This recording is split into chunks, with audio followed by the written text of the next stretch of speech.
नमस्कार, मी मयुरी. मी नुसतं इकडून तिकडे फिरतच असते, कधी दीदीकडे तर कधी ताईकडे. स्नॅपचॅटमध्ये व्हिडिओज आणि फोटो काढायला मज्जाच वेगळी असते, कारण त्याच्या चष्म्यावर पण चष्मा लावतो. मग म्हणलं जाताना ताईच्या स्टॉलवर एक चहा तर पिऊन जाऊया. परी मॅडमांची तर मज्जाच असते.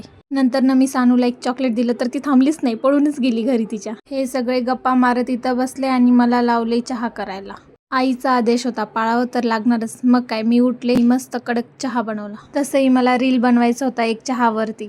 सगळे होते शॉकमध्ये, कारण मी एका शब्दात कुणाचंच काय ऐकत नाही. घरातलं शेंडीफळ तसंच असतं, कुणाचंच काही न ऐकणारं. आणि आमच्या मॅडमांचा सुरू होता मेकअप तर खूप भारी केला होता ह्या दोघींनी. नंतर मी आले झुडिओत.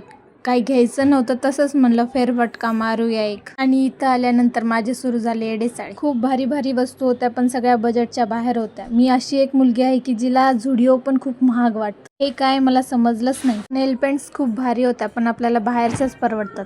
हा ड्रेस खूप भारी होता, पण नाही घेतला. पण कधीतरी घेईनच नक्की. जसं आले होते तसंच जाताना पण मिररमध्ये एक सेल्फी काढला आणि आले घरी. घरी आल्यानंतर मस्त ताईनं गरम गरम जेवण वाढलं. एक घास खाल्ल्या खाल्ल्या एवढं मन खुश झालं ना, बास. आणि आपण भेटू उद्या. Bye bye.